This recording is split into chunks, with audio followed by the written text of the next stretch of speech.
ভাবতে পারিনি। আরে ও আমার বাঁ হাত का खेल আছে জানতো বাবু। আরে কত বড় বড় বিতর্ক হবে এই বাংলায় কিনে কি যাবে আর পাঞ্জাবে কিনে এই বাংলা উল্কাবে কি আর আপনি সাথে সারা সির্ফ চুলো পুটি আছে মাত্র আন্ডার ওই অফিসারে দফা দফা করে আমরা যত তাড়াতাড়ি পারি পলাশগঞ্জ ছেড়ে কলকাতায় চলে যাব। আরে কলকাতায় চলে গেলে এখানকার ব্যবসা কি হবে জানতো বাবু। আরে বাবা, আরে এখানে তো ছক মাথায় আছে, ব্যবসা নিজের গতিতে চলবে। তাছাড়া এখানকার লোকজনদের বুঝতে দেওয়া চলবে না যে বেআইনি ব্যবসাগুলো আমাদের। এই কথাটা তো আপনি মন্দ বলেননি জানতো বাবু। আরে এটা একটা ট্রিক্সের খেলা আছে মাত্র আপনার ট্রিক। আরে আমার এই শয়তানি বুদ্ধি এক নজরে মিলে গেলে এই সালা বাংলাকে একটা শয়তানি স্বর্গরাজ্য বানিয়ে দেব।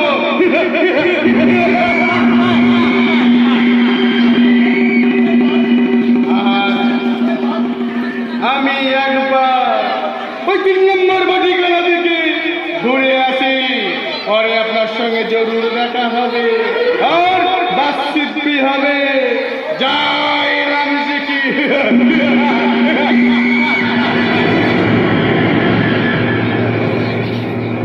এখানে বসে আমাদের ম্যানেজাররা পয়সা কামাবে আর আমরা কলকাতায় বসে ফুর্তি করব।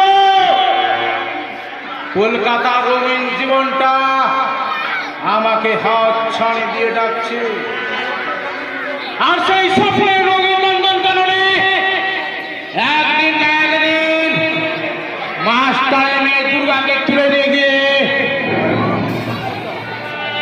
গাছে হাত দেয়া পা দিয়ে উঠাও কিছু ভাব এখানে বসে মাথা দিয়ে দেবে।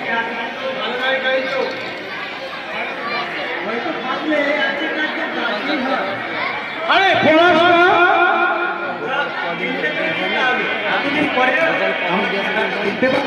আরে তুই আমার ছোটবেলাকার বন্ধু, তোকে কি এত সহজে ভোলা যায়? তা এতদিন ছিলি কোথায়?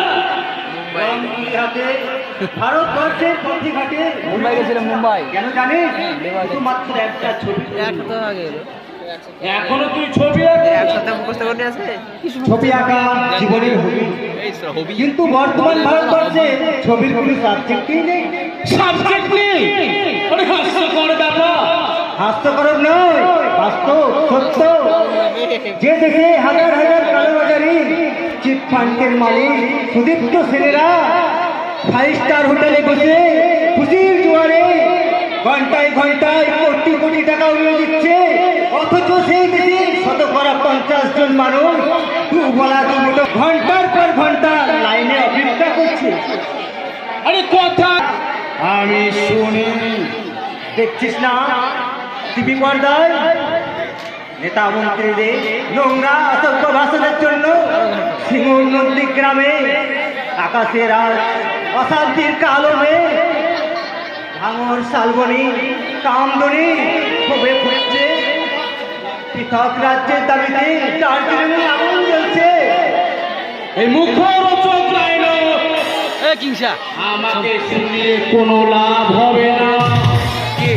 তাকে তুই এক কাজ কর, তুই এক রাজনৈতিক দলের নেতা হয়ে যা। তুই একদম বদলে গেছিস জয়ন্ত। আগে জয়ন্তকে তোর মধ্যে খুঁজে পাওয়া যাচ্ছে না। সে তো দেখতেই পাচ্ছি। সুতরাং কথা না বাড়িয়ে এখন বল, এই পলাশগঞ্জ তোর কিভাবে মনে পড়লো? মাস্টার মশাইয়ের সাথে দেখা করতে এসেছিলাম, কিন্তু তার আগে তোর সাথে দেখা হয়ে গেল। তা ভালোই করেছিস, রথ দেখা আর কলা বেচা দুটো হয়ে গেল। তার মানে মানে ওই মাস্টারের মেয়েটা তো ভালোই বাঁচিয়েছে। ওই ডাসা ফলটা খেতে মন্দ হবে না, তাই তো? তোর লজ্জা করে না? মাস্টার মশাই আমাদের গুরুজন, তার মেয়ে আমাদের বোনের মতো বলতো নাই।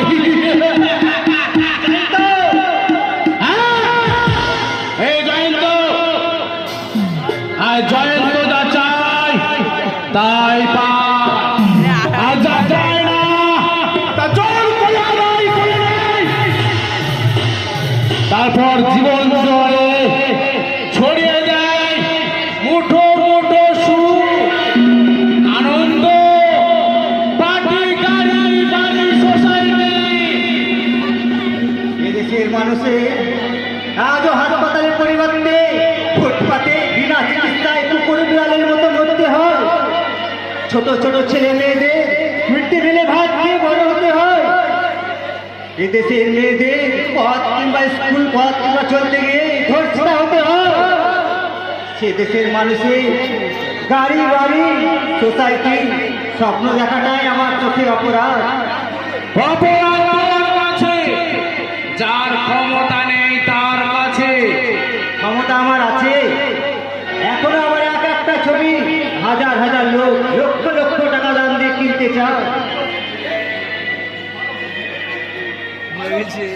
তাহলে ওসব ছেড়ে তুই পাগলের মতো ঘুরছিস কেন?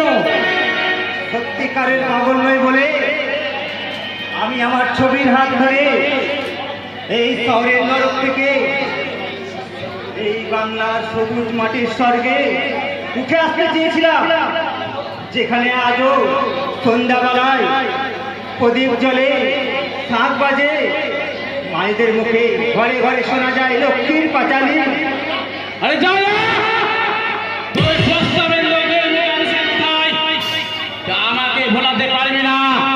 তাই তো এই ভেজাল পৃথিবীতে বাঁচতে গেলে শুধু চাই টাকা, টাকা ছাড়া এক পাও এগোনো যাবে না। টাকা থাকলে এক হাতে থাকবে বাঁচার জন্য সংগ্রাম, আর অন্য হাতে থাকবে মৃত্যুর সঙ্গে দোস্তি। মৃত্যুর সঙ্গে কোনোদিন দোস্তি করা যায় না জয়ন্ত। মৃত্যু চিরন্তন সত্য। মৃত্যুর ডাক যেদিন আসবে কোটি কোটি টাকার বিনিময়ে তাকে ঠেকানো যাবে না। বলা!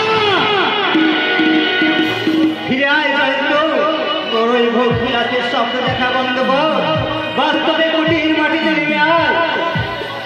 ওই তুই কাব্যের গল্পটা এবার বন্ধ কর। আমি আমার পথ থেকে এক পাও সরে যাব না। কাব্যর কবিতার গল্প নয় জয়ন্ত, অনেক সময় আছে। এই যোদ্ধা দানবের কাছে কৈলুর মনে না করে আমার হাত ধরে মাটির পৃথিবীতে নেমে আয়। আমি তোকে আলোর ঠিকানায় পৌঁছে দেবো। এই নে আমার ঠিকানা।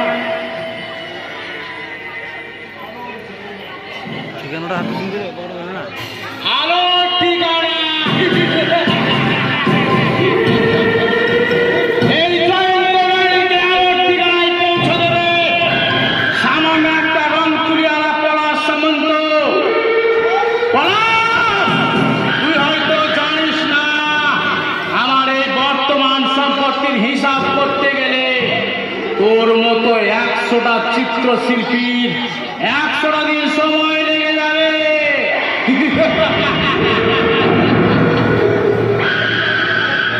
এই জয়ন্ত জয়কে আগেও কেউ কোনোদিন সরাতে পারেনি, আজও পারবে না।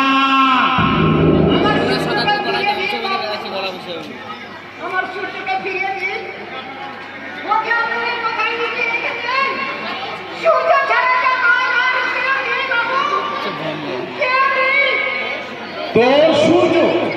আরে দাঁড়া দাঁড়া দাঁড়া, মনে করতে দে। ওই যে বাবু, আপনার শক্তি দুদুর মিলে আমাকে আবার সূর্য দেখাতে বিহার থেকে ও হো হো হো। আরে মনে পড়েছে, মনে পড়েছে। আরে সূর্য তোর পালিত ছেলে, তুই ওর বাপ হতে যাবি কোন দুঃখে।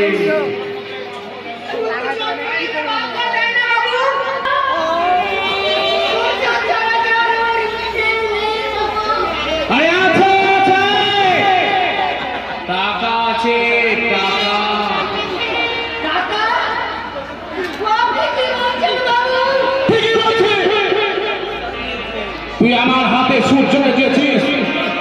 আমরা তোর হাতে টাকা তুলে দেবো, টাকা। না, আমি টাকা চাই না। আমার বেটা সূর্যকে ফিরে পেতে চাই। আমরা গরিব মানুষ, টাকার প্রতি কোনো মোহ নেই। কি বললি? টাকার প্রতি মোহ নেই? হাসবেন না বাবু। আমি সত্যি বলছি, টাকার প্রতি কোনো আমাদের লোভ নেই। আরে টাকা হচ্ছে লক্ষ্মী, আর সেই লক্ষ্মীকে পায়ে ঠেলতে নেই। আমার মন বলছে টাকা দিয়ে আপনারা সূর্যকে আর খারাপ কাজ করছেন, কিন্তু না, আমি হতে দেব না। আমি আমার সূর্যকে ফিরে নিয়ে যাব। আমার সূর্যকে ফিরিয়ে দিন।